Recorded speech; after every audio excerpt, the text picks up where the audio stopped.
ಇವತ್ತಿನ ವಿಡಿಯೋದಲ್ಲಿ ನಾನು ಲೋಟಸ್ ಗಿಡವನ್ನು ಹೇಗೆ ಬೀಜದಿಂದ ಬೆಳೆಸೋದು ಅನ್ನೋದನ್ನು ತೋರಿಸ್ತಾ ಇದ್ದೀನಿ. ಇದು ನೋಡಿ ಲೋಟಸ್ ಬೀಜ. ಇದನ್ನು ನಾನು ಅಮೆಝಾನಿಂದ ತರಿಸಿದ್ದು. ನೀವು ಸಹ ಎಷ್ಟೋ ಸರ್ತಿ ಇದನ್ನು ತರಿಸಿರ್ಬೋದು, ಆದರೆ ಅದು ಮೊಳಕೆ ಬರದೇ ಇರ್ಬೋದು. ಇದಕ್ಕೆ ಸರಳವಾದ ಉಪಾಯವನ್ನು ನಾನು ಇವತ್ತು ಹೇಳ್ತಾ ಇದ್ದೀನಿ, ಹೇಗೆ ಮೊಳಕೆ ಬರಿಸ್ಬೋದು ಅನ್ನೋದನ್ನು. ಇದರಲ್ಲಿ ನೋಡಿ, ಈ ಲೋಟಸ್ ಬೀಜದಲ್ಲಿ 2 ಸೈಡ್ ಇರುತ್ತೆ. ಒಂದು ಸೈಡ್ ಸ್ವಲ್ಪ ಹೊರಗೆ ಬಂದಾಗಿರುತ್ತೆ, ಒಂದು ಸೈಡು ಸ್ವಲ್ಪ ಒಳಗೆ ಹೋದಾಗಿರುತ್ತೆ. ಈ ಒಳಗೆ ಹೋದಾಗೆ ಇರುತ್ತಲ್ಲ, ಆ ಸೈಡನ್ನು ನೀವು ಉಜ್ಜಬೇಕು. ರಫ್ ನೆಲದಲ್ಲಿ ಉಜ್ಬೋದು, ಅಥವಾ ನೀವು ಸ್ಯಾಂಡ್ ಪೇಪರನ್ನು ಯೂಸ್ ಮಾಡಿ ಸಹ ಉಜ್ಬೋದು. ನೋಡಿ, ನಾನು ಇನ್ನೊಂದು ಸರಿ ತೋರಿಸ್ತಾ ಇದ್ದೀನಿ ಈ ಸೀಡ್ಸಲ್ಲಿ ಹೇಗೆ 2 ಸೈಡು ಹೇಗಿರುತ್ತೆ ಅಂತ. ಇದು ಸ್ವಲ್ಪ ಹೊರಗೆ ಬಂದಿದೆ, ಇದು ಒಳಗೆ ಹೋಗಿದೆ. ಈ ಸೈಡನ್ನು ನೀವು ಉಜ್ಜಬೇಕು. ಇದು ತುಂಬ ಗಟ್ಟಿಯಾಗಿರುತ್ತೆ. ನೀವೇನು ಮಾಡಬೇಕು ಅಂದರೆ ಇದರ ಒಂದು ಲೇಯರನ್ನು ನೀವು ಓಪನ್ ಮಾಡಬೇಕು. ಈಗ ಒಂದು ಸೈಡ್ ಓಪನ್ ಮಾಡಿರುವಂಥ ಬೀಜಗಳನ್ನು ನಾನು ನೀರೊಳಗೆ ಹಾಕಿಡ್ತಾ ಇದ್ದೀನಿ. ನಾನಿಲ್ಲಿ 5 ಲೋಟಸ್ ಬೀಜನ ನೀರಿಗೆ ಹಾಕಿಡ್ತಾ ಇದ್ದೀನಿ. ನೋಡೋಣ ಇದರಲ್ಲಿ ಎಷ್ಟು ಮೊಳಕೆ ಬಂದಿರುತ್ತೆ ಅಂತ ನೋಡೋಣ. ನೋಡಿ, 2 ದಿನ ಆದಮೇಲೆ ಒಂದು ಲೋಟಸ್ ಬೀಜದಲ್ಲಿ ಹೀಗೆ ಮೊಳಕೆ ಹೊರಗೆ ಬಂದಿದೆ. ನೋಡಿ ಎಷ್ಟು ಚೆನ್ನಾಗಿ ಬಂದಿದೆ ಅಂತ.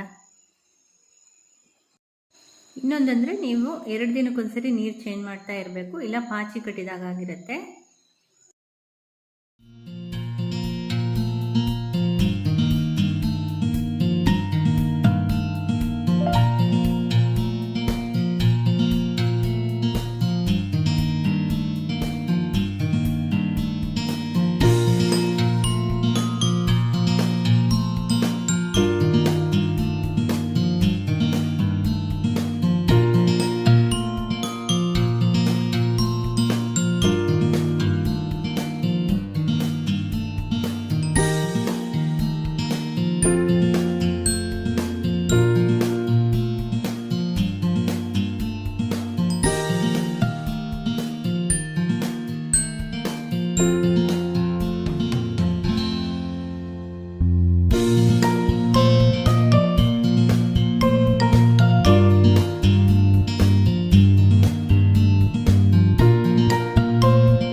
ಒಂದು ವಾರದ ನಂತರ ನೋಡಿ, ಇದರಲ್ಲಿ ಬೇರ್ ಸಹ ಬರೋಕ್ಕೆ ಸ್ಟಾರ್ಟ್ ಆಗಿದೆ.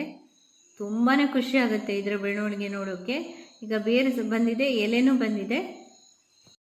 ಈಗ ನಾನೊಂದು ಪಾಟ್ ತೊಗೊಂಡು ಅದಕ್ಕೆ ಮಣ್ಣು ಗೊಬ್ಬರ ಮಿಕ್ಸ್ ಮಾಡ್ತಾ ಇದ್ದೀನಿ. ಈ ಮಣ್ಣು ಹೇಗಿರಬೇಕಂದ್ರೆ ಅಂಟು ಮಣ್ಣು ಆಗಿರಬೇಕು. ಆ ಪಾಟನ್ನು ಇನ್ನೊಂದು ಟಬ್ ಒಳಗೆ ಇಡ್ತಾ ಇದ್ದೀನಿ. ಈಗ ಆ ಟಬ್ಬಿಗೆ ಈ ತಾವರೆ ಗಿಡನ ನೆಡ್ತಾ ಇದ್ದೀನಿ ನಾನು.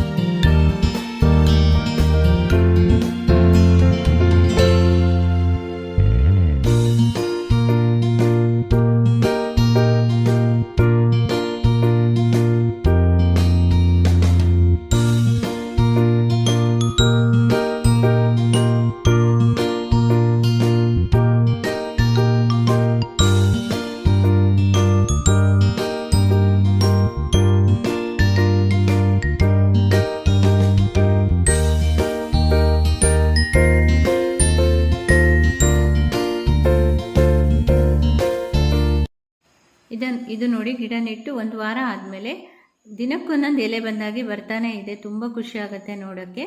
ತುಂಬ ಎಲೆ ಆಗಿದೆ. ಈ ವಿಡಿಯೋ ನಿಮಗೆ ಇಷ್ಟ ಆಗಿದ್ರೆ ಲೈಕ್ ಮಾಡಿ, ಶೇರ್ ಮಾಡಿ, ಹಾಗೆ ನನ್ನ ಚಾನಲ್ನ ಸಬ್ಸ್ಕ್ರೈಬ್ ಮಾಡಿ. Thank you.